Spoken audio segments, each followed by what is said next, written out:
বাংলাদেশে আমরা রাজনীতি করতে গিয়ে যে বাধার সম্মুখীন হয়েছি, আলহামদুলিল্লাহ গত 5 আগস্ট বিজয়ের মাধ্যমে আমাদের সেই বাধা বাংলা থেকে পালাতে পালাতে দিল্লিতে গিয়ে আটকিয়ে গিয়েছে। আমরা বলতে চাই, আওয়ামী লীগ খেলতে চেয়েছিল, ল্যাংড়া মানুষ কখনো খেলার ময়দানে খেলার যোগ্যতা রাখে না। আমরা এই খেলবো, খেলার মাঠে নেমেছি, তোমরা হলুদ কার্ড পেয়েছো, ছাত্রদের লাল কার্ড দেখিয়েছে, লাল কার্ড দেখিয়ে তোমাদেরকে দিল্লি ট্রান্সফার করে দিয়েছে। এই সংগঠন বাংলাদেশে রাজনীতি করার কোনো অধিকার রাখে না।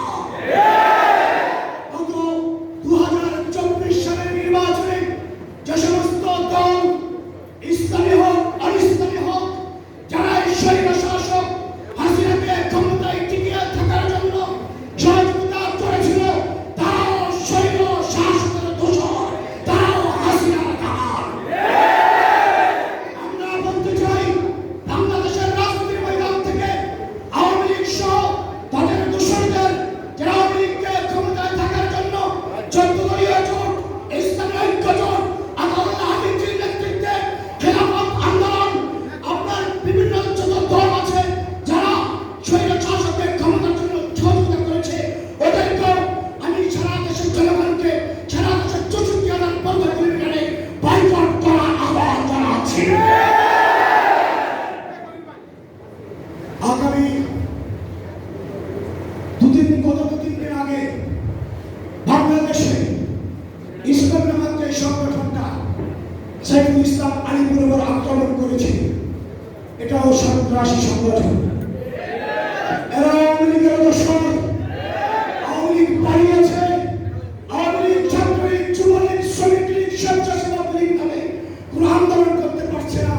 এখন তারা রিক্সা শ্রমিক লীগ, পোশাক শ্রমিক লীগ, এখন তারা আনসার লীগ, এখন তারা পুলিশ লীগ, সর্বশেষ ইসকন লীগের নামে দেশে ষড়যন্ত্রের পায়তারা শুরু করেছে। আমরা বলতে চাই, আমরা বিএনপি চিনি না, জামাত ইসলাম চিনি না, হেফাজত ইসলাম চিনি না, খেলাফত আন্দোলন চিনি না, মজলিস চিনি না। এই স্বৈর শাসককে বয়কট করার জন্য বাংলাদেশের 64,000 বর্গ কিলোমিটারে আমরা প্রয়োজনে কাঁধে কাঁধ মিলিয়ে একাকার হয়ে ভাই ভাইয়ের মতো স্বৈর শাসককে বয়কট করব।